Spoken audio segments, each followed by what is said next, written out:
Universitas Muhammadiyah Prof. Dr. Hamka. Assalamualaikum warahmatullahi wabarakatuh. Halo teman-teman, nama saya Vicky Nurani dari semester 5 Prodi PGSD Universitas Muhammadiyah Profesor Dr. Hamka. Saya di sini ingin membahas materi kemagnetan. Apa itu kemagnetan? Ada yang tahu? Kata magnet berasal dari bahasa Greek, yaitu magnetis litos, aipocho, ebeyo, yang berarti batu magnesia. Hal ini dikarenakan magnet pertama kali ditemukan di suatu daerah bernama Magnesia. Magnet merupakan batu bermuatan yang memiliki sifat yang dapat menarik suatu objek atau benda yang mengandung partikel besi. Sebuah magnet memiliki dua kutub yang berbeda, yaitu kutub utara dan kutub selatan. Garis lurus yang menghubungkan dua kutub ini disebut sebagai sumbu magnet. Jika menggantungkan sebuah magnet dan mendiamkannya, arah memanjang magnet selalu mengarah ke arah utara dan arah selatan.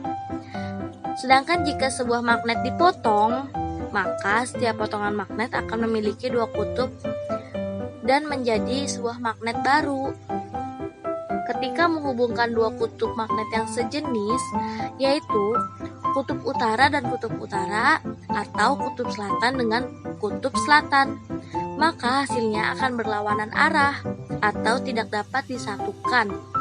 Semakin kuat usaha yang diberikan, maka akan semakin kuat magnet tersebut melawan. Sebaliknya, jika kutub utara dan kutub selatan disatukan atau disaling dekatkan, maka gaya yang akan didapatkan adalah tarik-menarik atau saling menyatu. Ayo, mari simak pembahasan tentang magnet. Nah, video pembahasan kali ini saya menggunakan simulasi PET Colorado Edu. Di sini saya akan mensimulasikan tentang magnet agar lebih detail kalian mengetahui. Kan setiap magnet itu mempunyai kutub yang berbeda ya, yaitu ada dua kutub, kutub utara dan kutub selatan. Di sini ada magnet batang dan magnet jarum yang berbentuk kompas. Nih,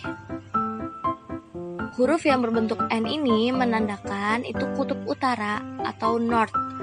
Dan ini huruf yang S ini south, yang berarti itu kutub selatan. Jika kutub utara didekatkan dengan kutub selatan, nah, apa yang terjadi? Gaya yang diakibatkan oleh magnet ini saling tarik-menarik. Tuh kan, saling tarik-menarik kan? Nah, kalau didekatkan dengan sejenis seperti selatan dan kutub selatan, nih, saya akan tarik kutub selatan dengan kutub selatan. No, dia nggak mau, teman-teman. Dia saling tolak-menolak. Tuh kan, lagi-lagi magnet jarumnya mengarahkan kutub utara dengan kutub selatan. Tuh.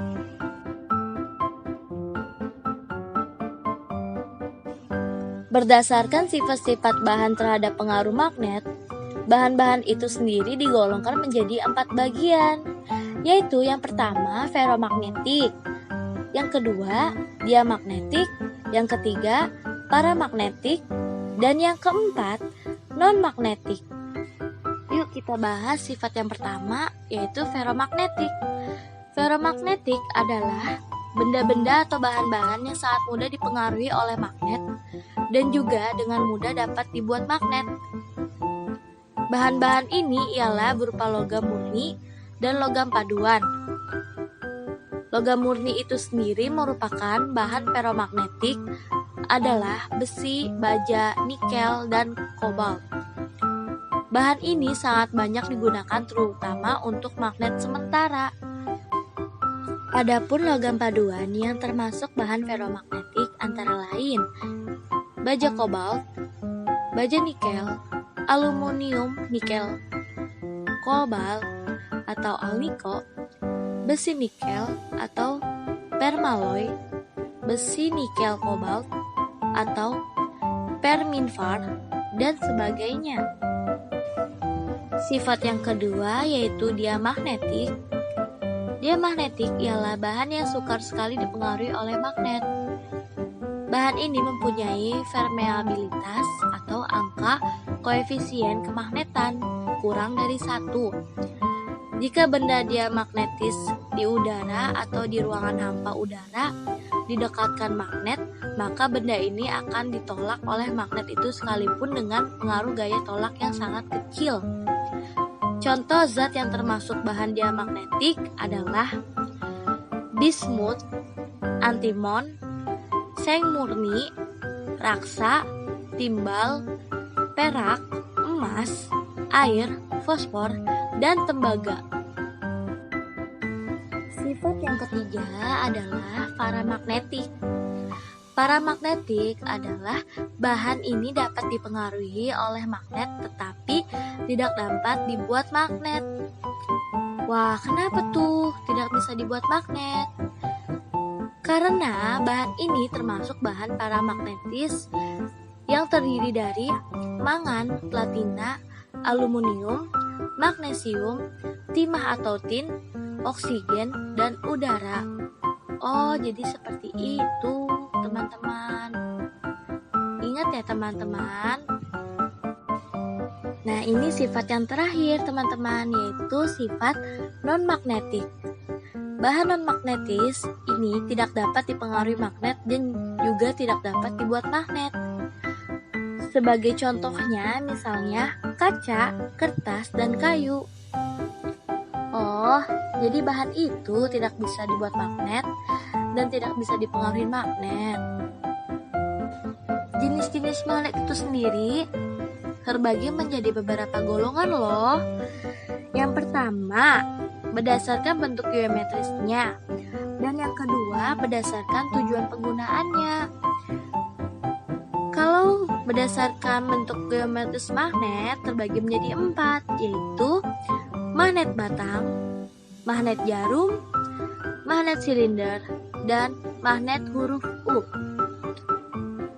Berdasarkan tujuan penggunaannya, misalnya diambil pada magnet jarum. Magnet jarum dibuat dengan mempertimbangkan penggunaannya dalam alat kompas penunjuk ke arah mata angin. Biasanya untuk traveling ya, para traveling gitu biasanya bawa kompas. Jelas untuk keperluan ini diperlukan magnet yang peka terhadap medan magnet bumi dan dapat bergerak bebas dengan mudah.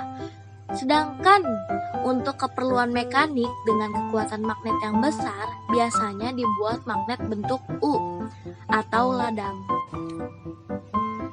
Cara pembuatan magnet itu sendiri terbagi menjadi 3. Yang pertama, membuat magnet dengan cara menggosok, dan yang kedua, membuat magnet dengan cara induksi, dan yang terakhir, yang ketiga, membuat magnet dengan arus listrik. Di video ini saya akan membuat magnet dengan arus listrik, yaitu menggunakan baterai. Disimak ya videonya.